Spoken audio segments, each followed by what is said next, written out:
Hello and welcome to Turbo Thumbs. I am Rasta Joe, and this is Techno Thumbs, the show that's all about our gaming gear. Today we're talking about Amiibo, Nintendo's super collectible bridges between the gaming world and real life.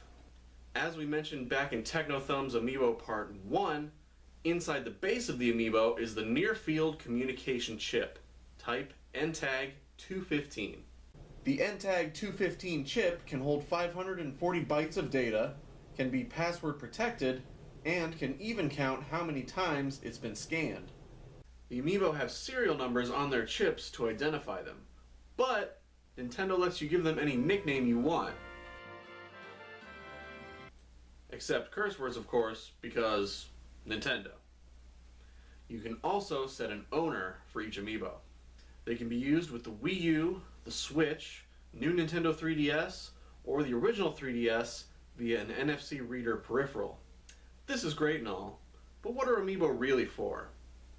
Other than being cool collectibles, they have three basic uses. The first is for power-ups. This is the most common Amiibo function by far. In Super Mario Odyssey, depending on which Amiibo you use, you can get a life meter increase, invincibility, or an ability that lets you hone in on purple coins. The Amiibo can also search for hints about moons, or get you costumes that you'd otherwise have to buy with in-game currency. In Metroid Samus Returns for the 3DS, you can add additional storage for energy, Eon, and missiles. And in Chibi-robo Ziplash, you can add additional reach to your main weapon, Chibi's power cable.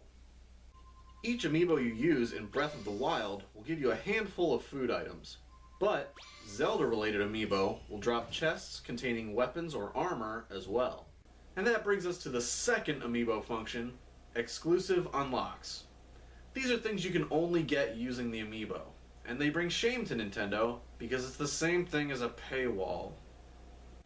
In Breath of the Wild, certain Zelda Amiibo will get you a chance, just a chance, to get unique, character-specific pieces of armor. Mario Kart 8 will give you character costumes for your Mii when you scan the corresponding figure, and it's basically the same thing in Super Mario Maker. And finally, the greatest use for Amiibo, as game players. In certain, and by that I mean far too few games, the Amiibo you scan in will get you some amazing additions. In the Fire Emblem games on the 3DS, the Amiibo will summon famous past characters like Ike and Marth to fight alongside your team. Mario Tennis Ultra Smash will let you play doubles with your Amiibo and practice with them to build up their skills.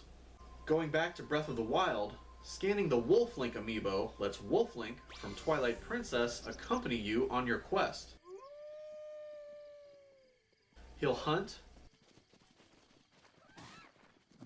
fight enemies, and even come when you call him.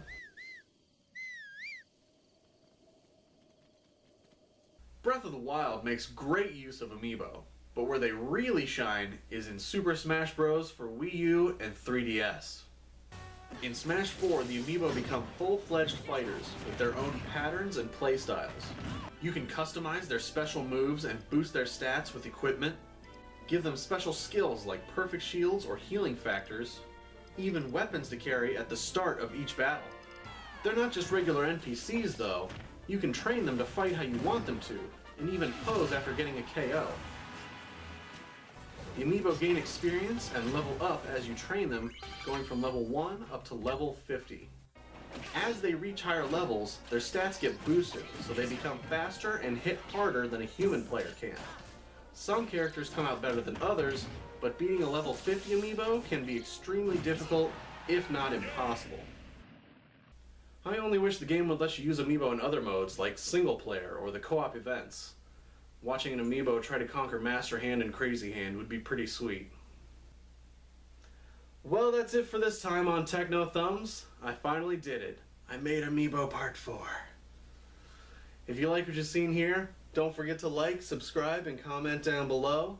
Hit that notification bell so you don't miss any of our videos. You can also follow us on Facebook and Twitter at the links in the description. And now you can follow us on Snapchat at BryanJAllday. BryanJAllday.